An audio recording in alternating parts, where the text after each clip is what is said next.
আপনাকে কেউ হিংসা করে এবং আপনার দিকে বদনজর দেয়, হ্যাঁ আপনার ক্ষতি চায়, আপনার সাথে কুফুরি করে ইত্যাদি, তাবিজ কবজ করে, তখন আপনারও ক্ষতি হতে পারে। চোখ লাগলে, বদনজর হলে, তাবিজ কবজ, আপনার ক্ষতি হতে পারে। আর এই ক্ষতি থেকে আপনি বাঁচবেন কিভাবে? এটা তো আপনার হাতে নাই, তাই না? কেউ যদি আপনাকে ঈর্ষা হিংসা করে, এটা তো আপনার হাতে নাই, আছে? নাই। একটা উপায় হচ্ছে মানুষের থেকে নিজেকে যত পারেন আড়াল করার চেষ্টা করেন। এই যে বারবার বলি না, এত শোডাউনের দরকার নাই, ফেসবুকের দরকার নাই, অনলাইনের এই যে ছবি টবির দরকার নেই, এমনি এমনি বলি না।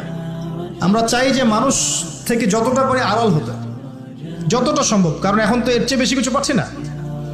এতে ক্ষতি আছে, মানুষের চোখ লাগে। এখন আপনি বাঁচবেন কিভাবে? প্রতিদিন সূরা ফালাক, সূরা নাস, ইখলাস সকাল সন্ধ্যা 3 বেলা করে, সকাল সন্ধ্যা 3 বার করে সূরা ফালাক, সূরা নাস, সূরা ইখলাস। প্রত্যেক নামাজের পর আয়াতুল কুরসি, ঘুমানোর আগে আয়াতুল কুরসি, সূরা বাকারার শেষের আয়াত, সূরা মুলক। এই যে কোরআনিক চিকিৎসাগুলো আপনি যদি গ্রহণ করেন, ইনশাআল্লাহ তাআলা আপনি চোখ লাগা থেকে বাঁচবেন। ইনশাআল্লাহ ইনশাআল্লাহ আপনি বদনজর থেকে বাঁচবেন, হিংসার কুপ্রভাব থেকে বাঁচবেন ইনশাআল্লাহ। এগুলো কিন্তু হেলা কথা বলছি না, এটা এত মারাত্মক। নবী সাল্লাল্লাহু আলাইহি ওয়াসাল্লাম বলেছেন যে চোখ লাগা বদনজরগুলো এত মারাত্মক যে একটা জীবন্ত উটকে রান্নার পাত্রে নিয়ে আসতে পারে। এত ডেঞ্জারাস, এত ডেঞ্জারাস।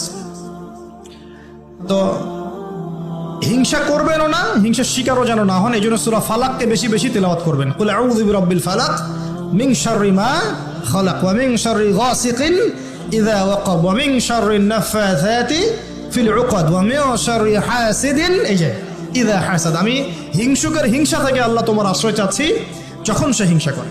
পারবেন ইনশাআল্লাহ?